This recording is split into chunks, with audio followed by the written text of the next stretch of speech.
बच्चों, इस वीडियो में हम लोग ये डिस्कस करने जा रहे हैं कि रिवैल्यूएशन में डिफरेंट जो एसेट्स और रिलेटेड ट्रीटमेंट होते हैं, अकाउंटिंग ट्रीटमेंट, वो कैसे होते हैं। तो मुझे पता है कि आप लोग वेट कर रहे हो कि अगला वीडियो जो होगा वो रिजोल्यूशन के बाद शेयर का आएगा। मैं भी उसी कोशिश में लगी हूँ कि जल्दी से जल्दी शेयर का वीडियो अपलोड करूँ और बहुत जल्दी उसको करूँगी। बीच में मैंने क्या फील किया कि बहुत सारे बच्चे जो पिछला कॉन्सेप्ट बिल्कुल भूलते जा रहे हैं और कुछ कुछ छोटे छोटे कॉन्सेप्ट पे कन्फ्यूज हो रहे हैं। तो जो रेगुलर वीडियो है उसके साथ साथ एक वीडियो आता रहेगा जो कि कुछ पुराने कॉन्सेप्ट जो बोर्ड के लिए बहुत इंपॉर्टेंट है उसका रिवीजन वीडियो होगा। ये वैसे बच्चों को हेल्प कर पाएगा जिनका रिवीजन छूटा हुआ है या जो प्रॉपर रिवीजन नहीं कर पाए हैं, तो ये सब वीडियो उनको हेल्प करेगा। आपको भी ये हेल्प कर पाएगा। अगर छोटे छोटे पॉइंट्स में आपको कहीं दिक्कत होती है तो आप इस वीडियो को आराम से लेके और अपना रिवैल्यूएशन अकाउंट को ठीक कर सकते हैं, क्योंकि रिवैल्यूएशन अकाउंट का बहुत बड़ा रोल है एडमिशन में, रिटायरमेंट में, चेंज इन पीएसआर में, मतलब रिकॉन्स्टिट्यूशन में, हर जगह रिवैल्यूएशन अकाउंट का रोल है। और अगर आपका रिवैल्यूएशन अकाउंट सही बन जाता है तो कैपिटल अकाउंट के सही बनने का चांसेस बहुत ज़्यादा हो जाता है। मैक्सिमम बच्चों की गलती जो होती है रिवैल्यूएशन में होती है, कैपिटल में गलती होने के चांसेस कम होते हैं, क्योंकि रिवैल्यूएशन अकाउंट क्या है, कॉम्प्लिकेटेड है। तो एक बार अगर आपने रिवैल्यूएशन का अमाउंट सही से फाइंड आउट करना फील कर लिया, तो सीख लिया उसको, तो कैपिटल अकाउंट के आइटम्स अपने आप दिमाग में फिर सेट हो जाते हैं। तो आज कुछ टॉपिक हम लोग डिस्कस करते हैं जो कि इम्पोर्टेंट है। देखिए उसको साथ में आप लोग, और इसी तरह का क्वेश्चन खोज खोज के उसमें अपने बुक में करिए। मुझे लगता है ये आपके लिए हेल्पफुल होगा। जितने भी वीडियो मैं बना रही हूँ यही सोच के बना रही हूँ कि बोर्ड एग्जाम देने वाले बच्चों को जो छोटे छोटे प्रॉब्लम होते हैं और उन छोटे छोटे प्रॉब्लम की वजह से जो उनको पूरा फुल क्वेश्चन का वीडियो देखने में भी समझ नहीं आता है, तो वो सेपरेट मैंने कर दिया कि इसमें अच्छे से समझ आ जाए। ठीक है, तो पहला पॉइंट लिया है हमने कि the value of land and building will be appreciated by 20%। देखिए यहाँ एप्रिसिएटेड बोल रहा है। वर्ड एप्रिसिएट में और वर्ड ओवर वैल्यूड, दोनों में बहुत डिफरेंस है। ओवर वैल्यूड का भी हम लोग लेंगे आगे चल के। ओवर वैल्यूड अलग टर्म होता है और एप्रिसिएटेड अलग टर्म होता है। क्या डिफरेंस है दोनों में कि एप्रिसिएट का मतलब होता है कि वो इंक्रीज हो रहा है, और ओवर वैल्यूड का मतलब होता है कि उसको ज़्यादा रिकॉर्ड कर लिया गया है, मतलब बुक्स में, बैलेंस शीट में उसको गलती से बाय मिस्टेक ज़्यादा रिकॉर्ड कर लिया है। तो अगर आपने बाय मिस्टेक कुछ ज़्यादा रिकॉर्ड कर लिया, ओवर वैल्यू हो गया, तो आपको उसको रिड्यूस करना पड़ता है। लेकिन अगर कुछ एप्रिसिएट हुआ है, मतलब वो नेचुरली इंक्रीज हुआ है, तो उसको बढ़ाया जाता है। ठीक है, तो कितना एप्रिसिएट हो रहा है, 20% से एप्रिसिएट हो रहा है। तो 20% से एप्रिसिएट हो रहा है तो इसका क्या मतलब हुआ कि 20% इंक्रीज हो रहा है लैंड एंड वैल्यू, बिल्डिंग का वैल्यू। तो रिवैल्यूएशन अकाउंट का एक और नाम है, क्या नाम है बताइए? रिवैल्यूएशन अकाउंट का दूसरा नाम जो है वो है profit and loss adjustment account. मतलब यहाँ हम क्या करते हैं, प्रॉफिट और जो भी लॉस होता है एसेट्स पे या लाइबिलिटीज पे, उसको हम लोग यहाँ डिस्कस करते हैं। ठीक है, तो इसका नाम है profit and loss adjustment account. तो हमें यहाँ सिर्फ ये रिकॉर्ड करना होता है कि एसेट पे क्या प्रॉफिट हुआ या क्या लॉस हुआ, लाइबिलिटी में क्या प्रॉफिट हुआ या क्या लॉस हुआ। यहाँ कोई उसका एक्चुअल वैल्यू नहीं लिखाता है। ठीक है, क्योंकि रिवैल्यूएशन अकाउंट एक इमेजिनरी अकाउंट है जिसमें एस्टिमेटेड वैल्यू लिए जाते हैं कि इतना एस्टिमेटेड प्रॉफिट है, इतना एस्टिमेटेड लॉस है। तो अब अगर हम देखेंगे तो इसको हम क्या अकाउंटिंग ट्रीटमेंट करेंगे, तो इसका अकाउंटिंग ट्रीटमेंट जो होगा, अकाउंटिंग ट्रीटमेंट, तो अकाउंटिंग ट्रीटमेंट इसका जो होगा वो होगा A+, मतलब इंक्रीज इन एसेट। और कितना इंक्रीज हो रहा है, प्रॉफिट कितना हो रहा है, 20%। तो 3,50,000 का 20%, तो 10% देखिए 35,000 है, यानी यहाँ 20% कितना आएगा, 70,000। तो इतना अमाउंट हमको रिवैल्यूएशन में लेना है जितना एसेट में इंक्रीज हुआ है। ठीक है, तो जब हम इसको दिखाएंगे रिवैल्यूएशन अकाउंट में, छोटा सा मैं स्पेसिमेन की तरह आपको दिखा रही हूँ कि मान लीजिए रिवैल्यूएशन अकाउंट है, क्योंकि ये इस वीडियो में पूरा पर्पस है पोस्टिंग सीखना कि उसको कहाँ एग्जैक्टली पोस्ट करना है। ठीक है, बाकी रिवैल्यूएशन का बैलेंसिंग तो आप लोग जानते हैं। तो अब रिवैल्यूएशन अकाउंट में ये डेबिट है, ये क्रेडिट है, और हम लोग जानते हैं कि इसका नेचर जो है नॉमिनल है। मैंने रिवैल्यूएशन अकाउंट का पहले भी बहुत थॉरो वीडियो बनाया हुआ है। तो रिवैल्यूएशन अकाउंट नॉमिनल नेचर का होता है, मतलब कि जो भी लॉस होगा वो डेबिट साइड पे, debit all the expense loss, credit income and gain. तो एसेट का बढ़ना इनकम है, तो क्रेडिट है, तो लिखेंगे बाय, क्या हुआ है, लैंड एंड बिल्डिंग, मतलब कि इंक्रीज हुआ एसेट कितना से, 70,000। मतलब हम ये बताना चाहते हैं कि मेरा एक एसेट का वैल्यू बढ़ गया। तो वैल्यू बढ़ गया एसेट का तो इधर आएगा, घट गया तो इधर आएगा, क्योंकि इधर इनकम है और गेन है और इधर एक्सपेंस और लॉस है। ठीक है, नेक्स्ट क्या है, अगर इसका हमें जर्नल पूछ दे, मान लीजिए कि इसका जर्नल पूछा कि जर्नल एंट्री क्या होगा, तो जर्नल जब होगा तो एसेट रियल अकाउंट है। एसेट का नेचर क्या होता है कि अगर वो बढ़ेगा तो डेबिट होता है, डेबिट व्हाट कम्स इन होता है। तो लैंड एंड बिल्डिंग का वैल्यू यहाँ इंक्रीज हो रहा है तो डेबिट होगा। Land and building account debit कितना से 70,000 से, और टू रिवैल्यूएशन अकाउंट 70,000, ये इसका जर्नल होगा कि इंक्रीज इन एसेट रिकॉर्डेड। ठीक है, तो आप इसको ध्यान से देखिए क्या हुआ है, लैंड एंड बिल्डिंग डेबिट में आया, और मैं आपको क्या बोलती हूँ कि याद रखने के लिए याद रखिए कि जो डेबिट जिसके बगल में है वही बाई बन जा रहा है, डेबिट बाई बन जा रहा है। तो अब क्या हो रहा है, लैंड एंड बिल्डिंग डेबिट था तो लिखा गया बाई लैंड एंड बिल्डिंग। क्योंकि जिन बच्चों का जर्नल और लेजर क्लियर नहीं होता है उनको ये वाली दिक्कत होती है, वो देखते हैं कि यहाँ डेबिट में, यहाँ डेबिट साइड लिख देते हैं। यहाँ लैंड एंड बिल्डिंग डेबिट है, रिवैल्यूएशन डेबिट नहीं है, रिवैल्यूएशन क्रेडिट है, तो रिवैल्यूएशन अकाउंट के क्रेडिट साइड में जाएगा। ठीक है, अब अगला देखते हैं, value of land and building is to be increase to rupees 1,80,000। तो अब यहाँ देखिए इंक्रीज बाई था, बाई का मतलब कि इतना से बढ़ा है, और यहाँ इंक्रीज टू है, टू का मतलब बढ़ के इतना हो गया है। अब बुक वैल्यू है 1,40,000, मतलब पुराना वैल्यू 140 था और अब वैल्यू हो गया 1,80,000। तो हमें यहाँ खुद से फाइंड करना, जब भी टू बोल रहा है तो मैं बोलती हूँ आप एक ऐसे सोचो, टू है ना, TO2, उसको सोचिए कि तू बोल रहा है, कि तू कैलकुलेट कर ले, रिवैल्यूएशन का अमाउंट वो बोल रहा है कि तू कैलकुलेट कर, टू मतलब तू। तो कैसे कैलकुलेट करेंगे, तो बोलेंगे पुराना वैल्यू 140 था, नया वैल्यू कितना है 180, मतलब 40,000 बढ़ रहा है, ए प्लस हो रहा है 40,000। ठीक है, इंक्रीज हो रहा है एसेट का, तो ये प्रॉफिट है, तो ए प्लस 40,000 हो रहा है। तो फिर सेम ट्रीटमेंट वैसे ही करेंगे रिवैल्यूएशन अकाउंट में, क्या लिखेंगे, बाय लैंड एंड बिल्डिंग, और कितना लिखेंगे 40,000। एक एक आइटम बता रही हूँ मैं, हाँ बैलेंस करना नहीं बता रही हूँ, केवल पोस्टिंग बता रही हूँ। और जब जर्नल होगा तो फिर क्या होगा, इंक्रीज इन एसेट है तो सेम होगा, land and building account debit 40,000 कि कितना से इंक्रीज हुआ, 40,000 बढ़ गया, और टू रिवैल्यूएशन अकाउंट 40,000 हो गया कंप्लीट। नेक्स्ट क्या है, थर्ड फिर देखेंगे, land and building was under valued by rupees 1,00,000। Under value हो गया मतलब क्या, वैल्यू कम रिकॉर्ड हो गया है, वैल्यू घटा नहीं है, वैल्यू रिकॉर्ड कम हो गया है। तो कैसे इसको करेंगे, अब वैल्यू अगर कम रिकॉर्ड हुआ है तो कैसे ठीक करेंगे, तो वैल्यू को बढ़ा देंगे, तो क्या हो जाएगा, कितना बढ़ाएंगे, जितना से कम रिकॉर्ड हुआ है 1,00,000 से, बाई दिया हुआ है ना, तो यानी 1,00,000 से ही वैल्यू कम हुआ है, 1,00,000 से हम बढ़ा देंगे। बाई का मतलब है कि ये डायरेक्टली आपको रिवैल्यूएशन अकाउंट का आइटम दे दिया, लेकिन टू का मतलब है कि आपको खुद कैलकुलेट करना होगा कि कितना रिवैल्यूएशन में जाएगा। तो यहाँ भी क्या है, ए प्लस है, तो ए प्लस है तो सेम पोस्टिंग होगा, कैसे पोस्टिंग होगा रिवैल्यूएशन अकाउंट में, बाय लैंड एंड बिल्डिंग, और कितना लिखाएगा 1,00,000, क्योंकि 1,00,000 से बढ़ाना है। ठीक है, अब इन तीन केसेस को देखने के बाद हम लोग क्या देख रहे हैं कि यहाँ पे क्रेडिट में क्या आ रहा है, ए प्लस आ रहा है, यानी इंक्रीज इन एसेट आ रहा है, यहाँ भी क्या आया, इंक्रीज इन एसेट है, यहाँ भी क्या है, इंक्रीज इन एसेट है। एक पॉइंट को अगर हम याद रखें कि हाँ क्रेडिट साइड हमारा ए प्लस आता है, तो उससे रिलेट कर सकते हैं कि डेबिट साइड ए माइनस आएगा। ठीक है, और इससे रिलेट कर सकते हैं कि अगर यहाँ ए प्लस आता है तो एल का यहाँ माइनस आएगा, क्योंकि लायबिलिटी का घटना प्रॉफिट होता है। ठीक है, डिक्रीज इन लायबिलिटी आएगा। इसके बाद ये कंप्लीट हो गया। अब क्या है, machinery will be depreciated, depreciate मतलब क्या, रिड्यूस करना है, कितना से 10% से, तो 4,50,000 है, उसका 10% निकालेंगे कितना आएगा 45,000। तो डेप्रिसिएट का मतलब होता है ए माइनस हो रहा है, कितना 45,000। ठीक है, तो अब ए प्लस को तो हम लोग इस साइड ले रहे थे, तो ए माइनस को किधर लेंगे, बताइए किधर लेंगे, सिंपल सी बात है, जब ए प्लस को हम ले रहे हैं क्रेडिट साइड तो ए माइनस को डेबिट साइड लेंगे, लॉस है वो, तो यहाँ लेंगे टू मशीनरी अकाउंट, और कितना लेंगे 45,000। ठीक है, रिवैल्यूएशन अकाउंट में। और जर्नल क्या होगा, इसका जर्नल मैंने नहीं किया, सेम ही जर्नल होगा, कर देती हूँ। लैंड एंड बिल्डिंग जब भी बढ़ेगा तो डेबिट में जाएगा, अकाउंट डेबिट 1,00,000, बढ़ा रहे हैं वैल्यू को, टू रिवैल्यूएशन अकाउंट।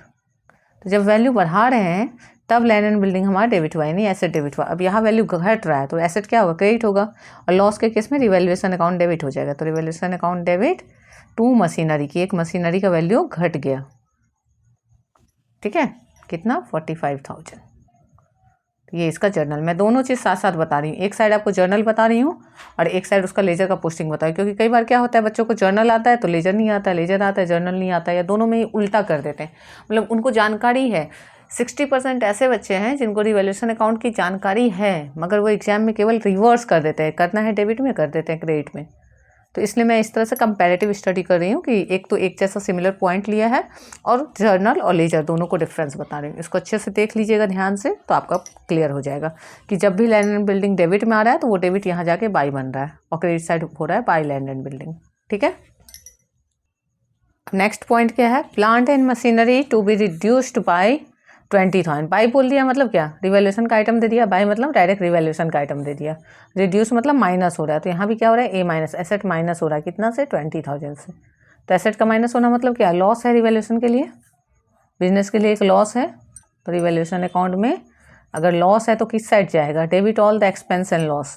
तो to plant and machinery debit side जाएगा, to plant and machinery account कितना, 20,000 हो गया। जर्नल होगा तो क्या होगा, रिवैल्यूएशन अकाउंट डेबिट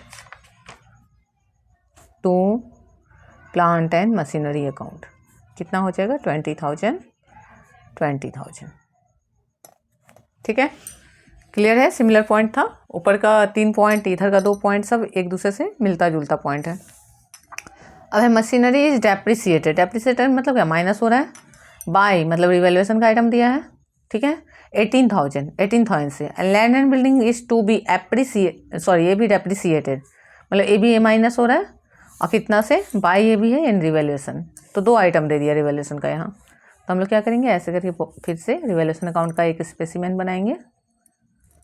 स्पेसिमेन क्यों बोल रही हूँ मैं इसको, क्योंकि ये कंप्लीट रिवैल्यूएशन अकाउंट नहीं है। ठीक है, दोनों में माइनस हो रहा है तो दोनों में डेबिट साइड आएगा, टू मशीनरी, अब बाई दिया मतलब डायरेक्ट रिवैल्यूएशन का आइटम दे दिया, 2 देता तो हमें कैलकुलेट करना पड़ता है, 2 मतलब 2 कैलकुलेट कर, और यहाँ आ गया क्या, 2 लैंड एंड बिल्डिंग।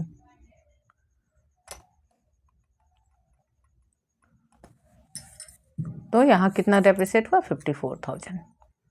अब इसका जब जर्नल करेंगे हम लोग तो एक साथ जर्नल यहाँ पे कर सकते हैं, जर्नल भी मर्ज होके हो जाएगा। जर्नल क्या होगा, revaluation account debit to machinery to land and building, 18,000 54,000 और टोटल यहाँ आ जाएगा 8412 5161 772,000। ठीक है, मतलब जो 2 में आइटम है वो डायरेक्ट यहाँ भी है यहाँ भी है, केवल दिक्कत कब होती है, जब एसेट डेबिट में होता है तो यहाँ आके बाय में चला जाता है। अब नेक्स्ट क्वेश्चन क्या है, stock was over valued. Over valued का मतलब क्या है, देखिए ओवर वैल्यूड को अगर याद रखना एग्जाम में कन्फ्यूजन, तो ओवर कॉन्फिडेंस से जोड़ी, कि किसी का अगर ओवर कॉन्फिडेंस है तो क्या करना चाहिए, उसको कॉन्फिडेंस को कम करना चाहिए। तो यहाँ ओवर वैल्यू हो गया मतलब ज़्यादा रिकॉर्ड हो गया, गलती से ज़्यादा रिकॉर्ड हो गया तो उसको माइनस करना है। ठीक है, कम करना है। अंडर वैल्यू ओवर वैल्यू को याद रखना है, अंडर वैल्यू में हमको बढ़ाना है, ओवर वैल्यू में घटाना है। बाई दिया है यानी रिवैल्यूएशन का आइटम दे दिया और अमाउंट कैलकुलेट कर दिया। अगर यहाँ परसेंट देता तो हमें फॉर्मूला लगा के कैलकुलेट करना होता है, यहाँ अमाउंट दे दिया। तो अब इसका भी ये माइनस का ट्रीटमेंट होना है, तो रिवैल्यूएशन अकाउंट का स्पेसिमेन बनाइए और किस साइड जाना है, यही एक टेंशन है ना कि किधर जाना है। तो ए माइनस है, इन लॉस है, तो स्टॉक क्या आ जाएगा इधर 16,000। बाई दिया हुआ है तो डायरेक्ट आ जाएगा, बाई मतलब रिवैल्यूएशन में डायरेक्ट आया। अब हमने यहाँ क्या देखा कि यहाँ एसेट रिड्यूस हुआ था, ए माइनस हुआ था, डेबिट में आया, यहाँ भी ए माइनस हुआ है तो डेबिट में आया। ऐसे पहले क्वेश्चन जो था उसमें भी ए माइनस हो रहा था, यहाँ भी ए माइनस हो रहा है तो डेबिट में आया। तो ए प्लस होगा तो क्रेडिट और ए माइनस होगा तो डेबिट, यानी इंक्रीज इन एसेट प्रॉफिट है, प्रॉफिट जाता है क्रेडिट में, credit all the income and gain, और डिक्रीज इन एसेट लॉस है, लॉस जाता है डेबिट में। रूल के अकॉर्डिंग और याद करने के लिए दोनों ही तरह से मैंने आपको बता दिया। अब इसका जर्नल क्या होगा, तो जर्नल जैसे होता है revaluation account debit to stock, जब भी लॉस होगा तो रिवैल्यूएशन डेबिट होगा टू स्टॉक अकाउंट, तो कितना 16,000। कंप्लीट हो गया ये वाला जर्नल।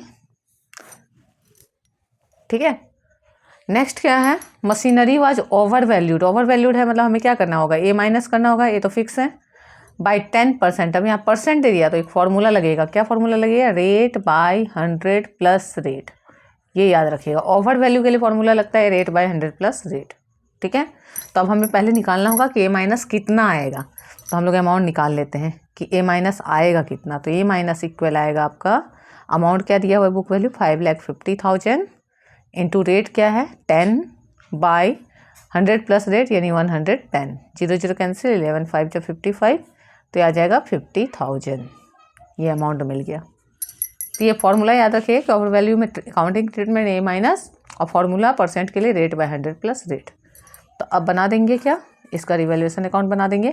ये वाला टॉपिक पे बच्चे बहुत कंफ्यूज होते हैं। ओवर वैल्यू और अंडर वैल्यू में जब परसेंटेज दे देता है तो बहुत सारे बच्चे गलती करते हैं। सिंपल सा तरीका से मैंने इसको आपको बताया है, इसको थोड़ा रिवाइज कर लीजिएगा। एक एडजस्टमेंट ऐसा मिलता ही है जिसमें ओवर वैल्यू या अंडर वैल्यू हो।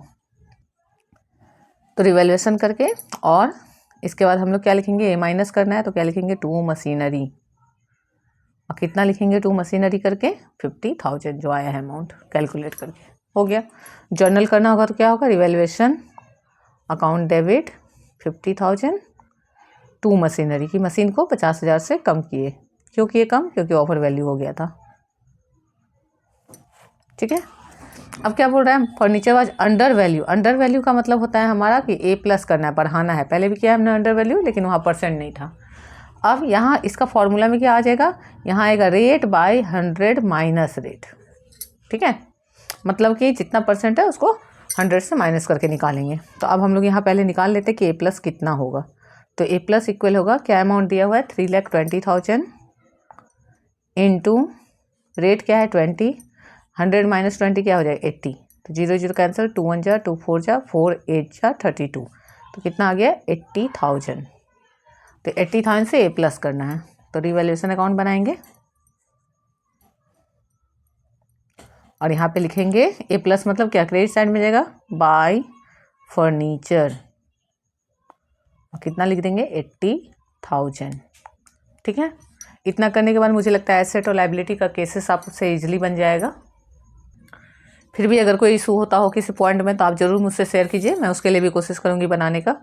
वीडियो में थोड़ा सा गैप आता है, टाइम का मेरे साथ थोड़ा इशू है, फिर भी मैं कोशिश करती हूँ कि जहाँ भी थोड़ा समय मिले तो मैनेज करके आप लोगों के लिए एक यूजफुल वीडियो अपलोड करूँ जो कि आपको बोर्ड एग्जाम में हेल्प करे। तो अगला टॉपिक अब हम लोग जो देखेंगे कि रिवैल्यूएशन अकाउंट में जब वर्कमैन कंपनसेशन क्लेम दिया होता है तो कब वो रिवैल्यूएशन अकाउंट में जाएगा और कब वो रिवैल्यूएशन अकाउंट में नहीं जाएगा, वो हम लोग अब सीखेंगे, ठीक है। तो वर्कमैन कंपनसेशन क्लेम क्या है, ये हम लोगों ने पढ़ा है। क्यूमुलेटेड प्रॉफिट का मैंने वीडियो बनाया हुआ है, अच्छे से उसमें एक्सप्लेन किया है, शॉर्टकट भी बताया है कि उसको कैसे बांटते हैं।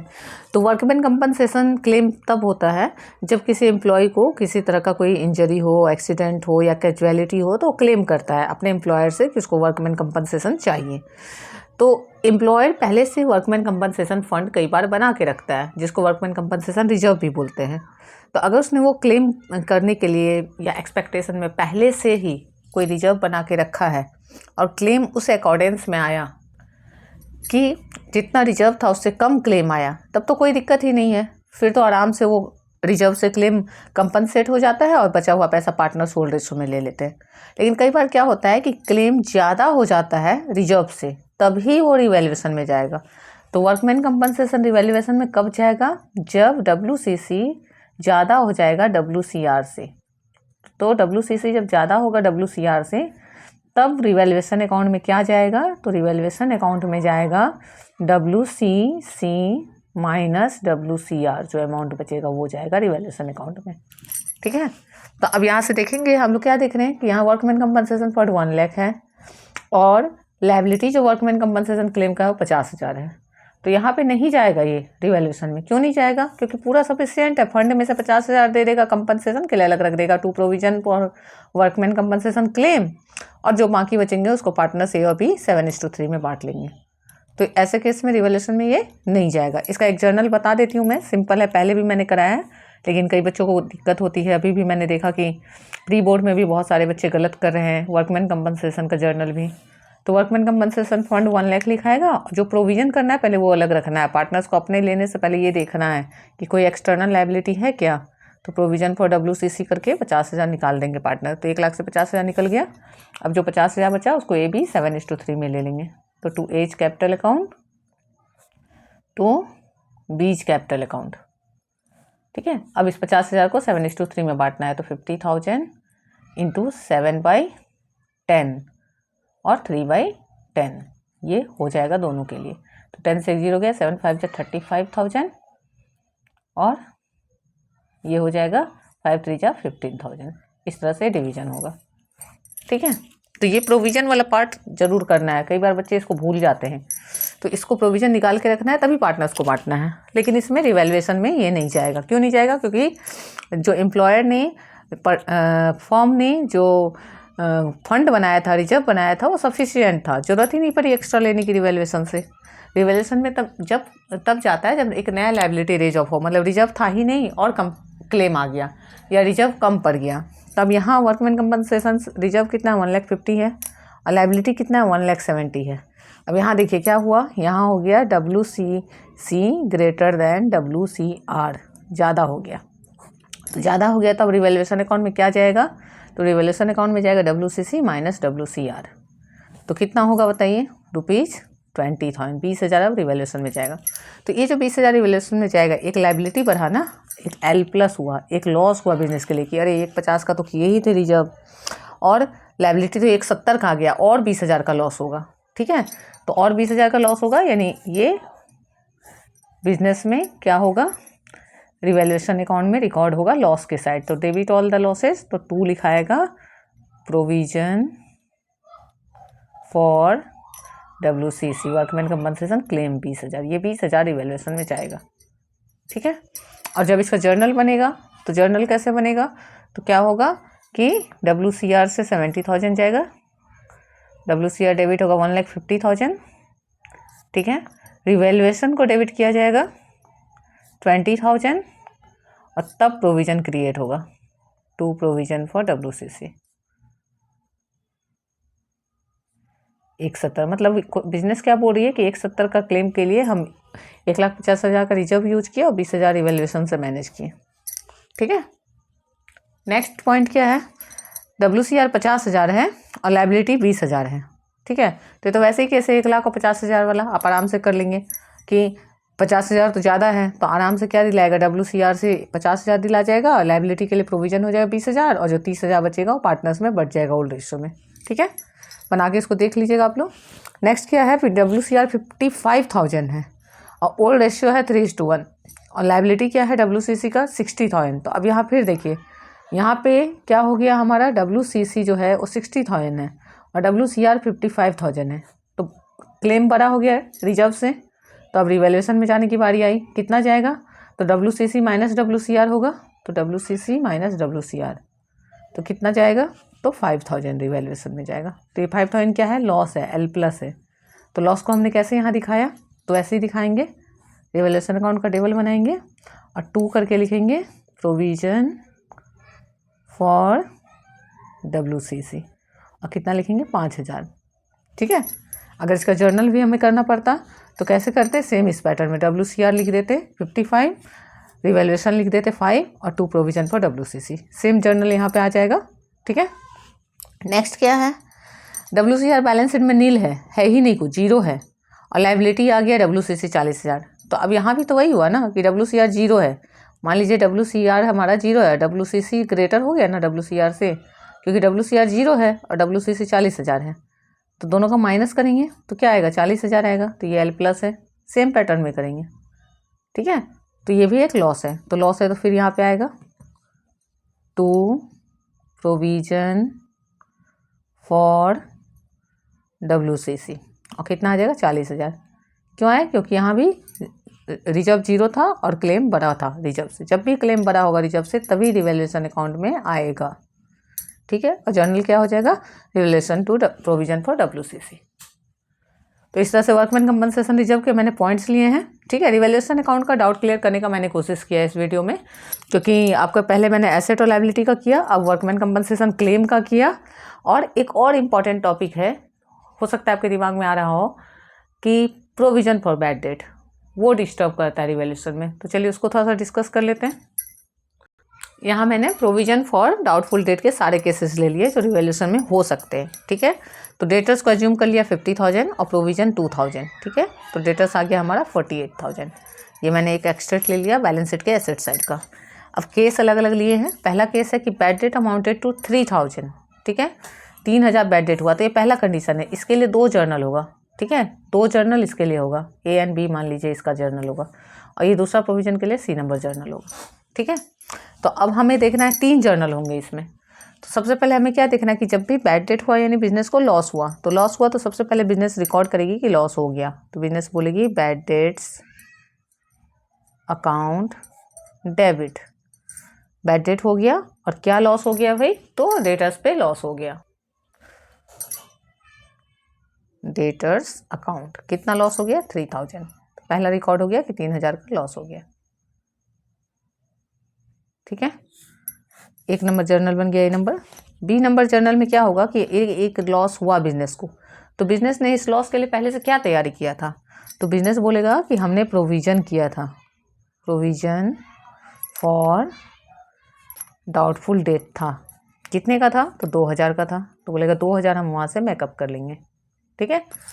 और लेकिन बैड डेट कितने का राइट ऑफ करना है, बैड डेट्स, तो बैड डेट्स राइट ऑफ करना है हमको 3,000 का। तो और 1,000 जो लॉस हो रहा है वो कहाँ से मैनेज होगा, तो जो और 1,000 लॉस है वो रिवैल्यूएशन अकाउंट से मैनेज होगा।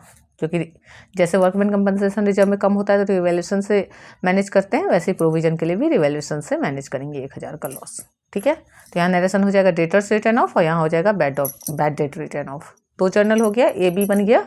अब सी नंबर जर्नल बन गया नया प्रोविजन के लिए, provision to be made at 5%। तो एक बात हमेशा याद रखिए कि जो प्रोविजन होता है वो गुड डेटर्स पे करते हैं, जो बैड डेट हो गया उस पर नहीं करेंगे। तो अब है बिजनेस के पास, सी नंबर के लिए हम लोग कैलकुलेशन यहीं पे देखेंगे कि बिजनेस के पास डेटर 50,000 का था, जिसमें 3,000 का डेटर बैड हो गया, ठीक है। तो अब बिजनेस के पास डेटर कितना बचा है, 47,000। तो उस 47,000 का हमें 5% निकालना है, ठीक है। 47,000 का 5% निकालना है। तो 2 0 कैंसिल हो गया, 0, 5 7 जा 35 बचा 3, 5 4 जा 20 और 3 23। तो ये 2350 जो है ये न्यू प्रोविजन क्रिएट हुआ, एल प्लस हुआ। तो अब इसके लिए एक जर्नल बनेगा रिवैल्यूएशन अकाउंट डेबिट। मैंने यहीं पे वर्किंग दिखाया ताकि आपको अच्छे से याद रहे कि ये कैसे हुआ है। 2 प्रोविजन फॉर बैड डेट, मतलब ये नया एक प्रोविजन बना, 2 प्रोविजन फॉर बैड या डाउटफुल डेट, डाउटफुल डेट्स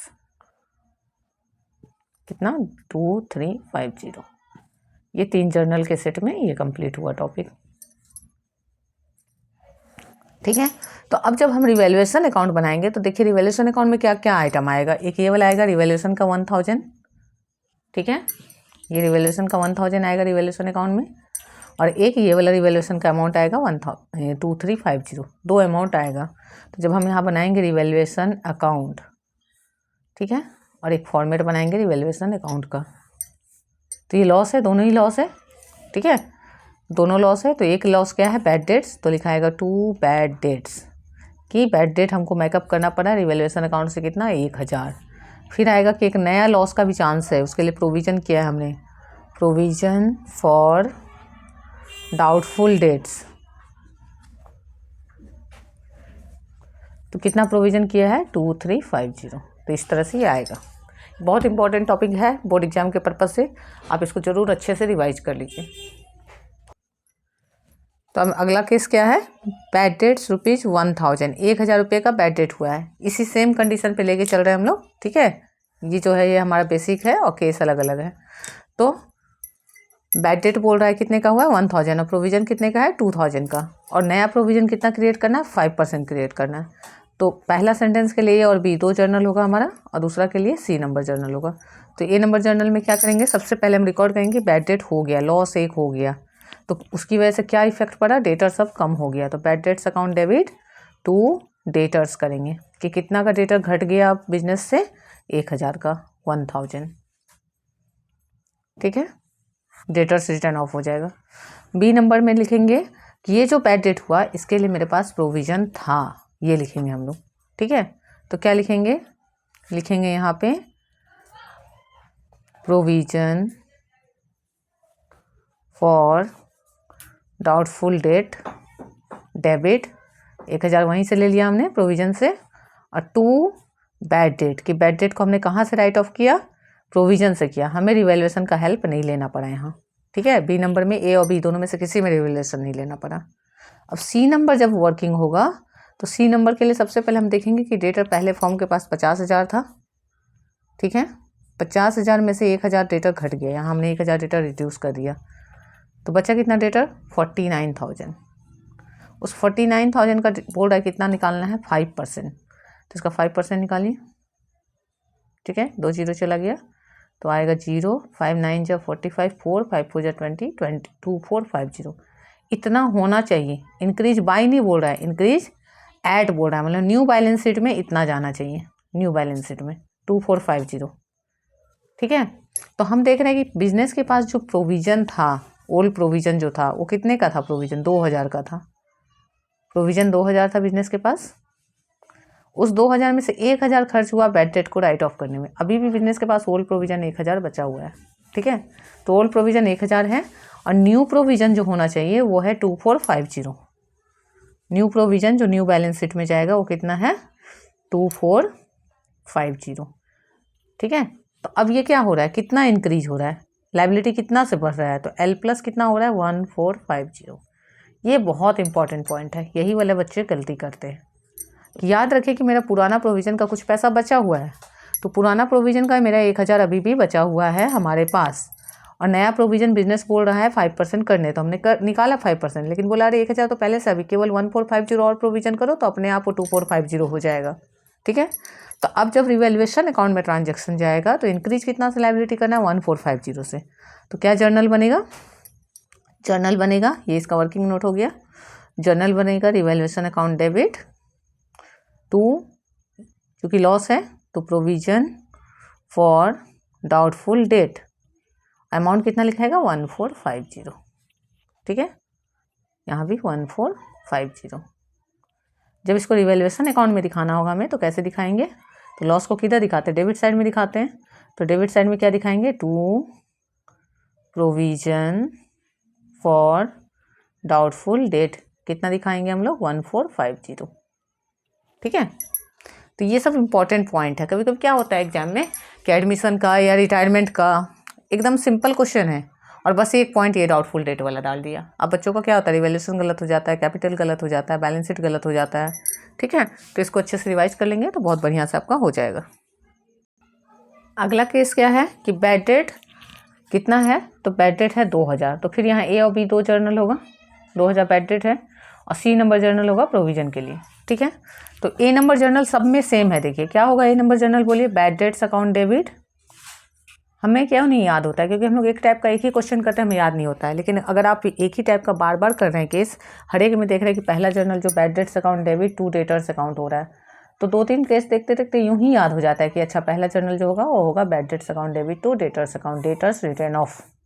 अब दूसरा जर्नल जब होगा तो हमको बताना है बैड डेट हम कहाँ से राइट ऑफ करें, तो देखेंगे अच्छा 2000 का लॉस है और प्रोविजन भी 2000 है, तो हो जाएगा आराम से वहीं से, तो लिखेंगे provision for doubtful debt account debit to bad debt, की जो लॉस हुआ उसको हमने कहाँ से मेकअप कर लिया, प्रोविजन से मेकअप कर लिया 2000, यानी यहाँ रिवैल्यूएशन का रोल नहीं है। ए और बी में तो रिवैल्यूएशन, ए में तो होता ही नहीं है, बी में नहीं है।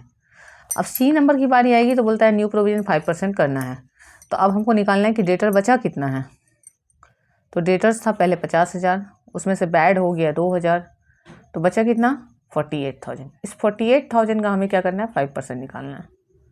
ठीक है, 2 जीरो चला गया, 0 5 8 जा 40, 4 बचा, 5 4 जा 20, 2400। तो अब ओल्ड प्रोविजन यहाँ कुछ नहीं है, हम देखेंगे कि ओल्ड प्रोविजन कितना है, तो ओल्ड प्रोविजन बिजनेस के पास 2000 था। ठीक है, 2000 था, जिसमें बैड डेट राइट ऑफ करने में 2000 खत्म हो गया, तो बचा क्या 0, और ये है न्यू प्रोविजन। तो 0 से 2400 जाने के लिए कितना बढ़ाना पड़ेगा, पूरा 2400 बढ़ाना होगा, यानी ये एल प्लस पूरा 2400 हो रहेगा।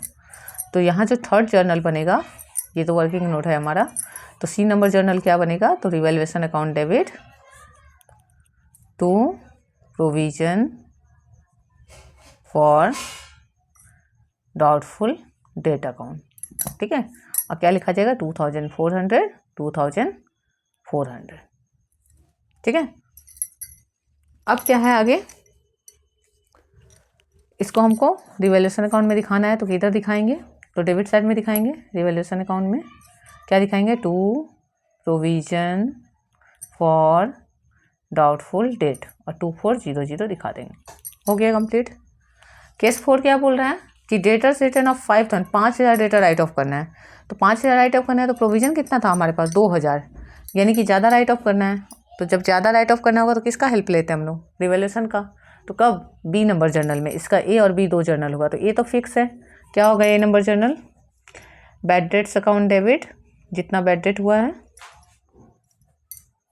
टू डेटर्स अकाउंट कि 5000 का डेटा घट गया, हमने कर दिया रिकॉर्ड, डेटर्स रिटर्न ऑफ। दूसरा जर्नल में ये बैड डेट कहाँ से मेकअप होगा, तो बोलेंगे प्रोविजन है 2000 का हमारे पास, तो provision for doubtful debt account debit 2000 हमने प्रोविजन से मेकअप कर लिया। 3000 कम पड़ रहा है, उसके लिए रिवैल्यूएशन का हेल्प लेंगे। रिवैल्यूएशन से 3000 लेंगे मेकअप करने के लिए, और 2 करके हम बैड डेट को राइट ऑफ करेंगे, बैड डेट्स रिटर्न ऑफ। कि 5000 का लॉस हुआ था, 2000 के लिए हम तैयार थे, 3000 हमें एक्स्ट्रा लॉस पड़ गया। ठीक है। अब सी नंबर में क्या बोला कि प्रोविजन एग्जिस्टिंग रेट पे करना है। अब एग्जिस्टिंग रेट क्या होता है, तो पहले निकालेंगे एग्जिस्टिंग रेट क्या है। एग्जिस्टिंग रेट कितना है, तो 50,000 पे 2000 प्रोविजन है, तो एग्जिस्टिंग रेट कितना है, तो 2000 यानी कि जो अभी प्रोविजन है divided by total data 50,000 into 100। ठीक है, 30 चला गया, और ये 50 से 0 गया, 5 1 जा 5 2 जा, तो 4% है। एग्जिस्टिंग रेट क्या, 4%, मतलब इनडायरेक्टली ये बोला है कि 4% प्रोविजन रखिए, बस ये निकालने भर का काम था। तो अब इसका 4% निकालेंगे, तो डेटर्स कितना बचा है देखिए, तो डेटर्स था 50,000, उसमें से बैड कितना हो गया 5000, तो अब डेटर्स है 45,000, तो 45,000 का 4% निकालना है।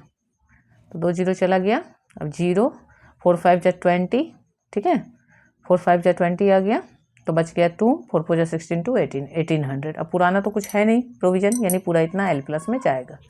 तब जर्नल क्या बनेगा, रिवैल्यूएशन अकाउंट डेबिट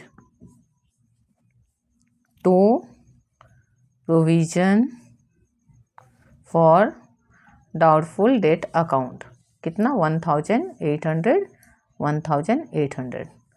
अब यहाँ रिवैल्यूएशन अकाउंट का पैटर्न बनाएंगे, यहाँ क्या दिखाएंगे, टू प्रोविजन फॉर, यहाँ 2 आएगा, एक ये भी है ना, 2 बैड डेट पहले आएगा।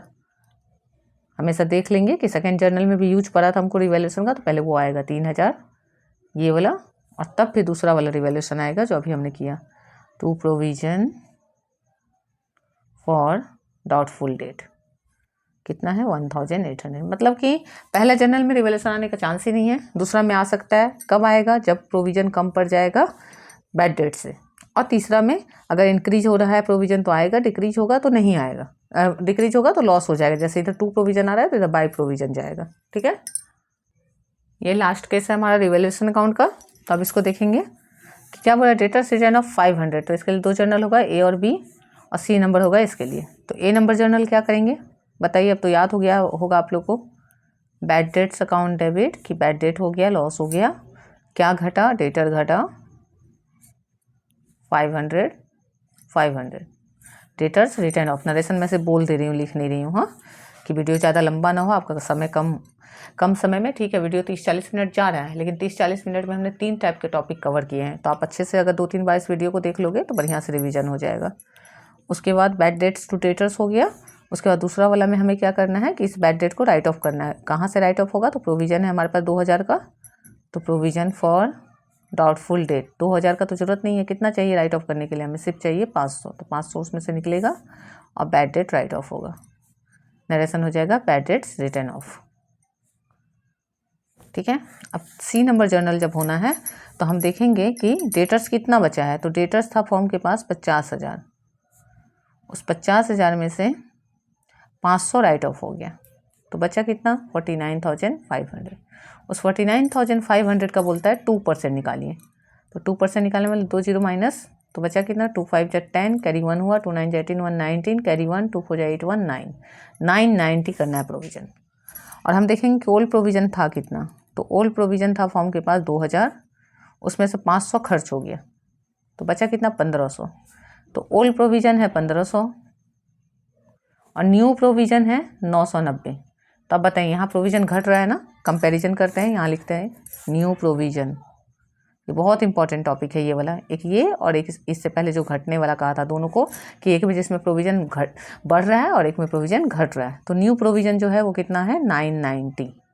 तो अब क्या हो रहा है, ये एल माइनस हो रहा है, लाइबिलिटी कम हो रहा है फॉर्म का। कितना कम हो रहा है, तो 0 9 1 10 कैरी 1 9 1 10 5 15 510 से एल माइनस हो रहा है, लाइबिलिटी कम हो रहा है, प्रॉफिट है बिजनेस के लिए। तो अब इसके लिए क्या हो जाएगा जर्नल प्रोविज़न फॉर, ये वर्किंग नोट था और ये जर्नल है, provision for doubtful debt account debit 510 कि 510 से घटाना है टू रिवैल्यूएशन अकाउंट। और जब इसको रिवैल्यूएशन अकाउंट में दिखाएंगे तो इधर बाई साइड में दिखाएंगे by provision for doubtful debt 510। ठीक है, देखिए बहुत ही अच्छे से मैंने एक्सप्लेन कर दिया है इस बैड डेट के सारे टॉपिक को, क्योंकि बैड डेट वाले में आप लोग फंस जाते हो रिवैल्यूएशन में। तो अगर इसको अच्छे से कर लेते हैं तो बहुत अच्छा से आपका रिवीजन हो जाएगा। और अगर आपको फ्रूटफुल लगता है तो अपने दूसरे फ्रेंड्स को भी हेल्प कीजिए, उनको शेयर कीजिए, वीडियो रेकमेंड कीजिए, क्योंकि जितना अच्छा रिव्यू आता है तो बनाने में उतना अच्छा लगता है। Thank you all.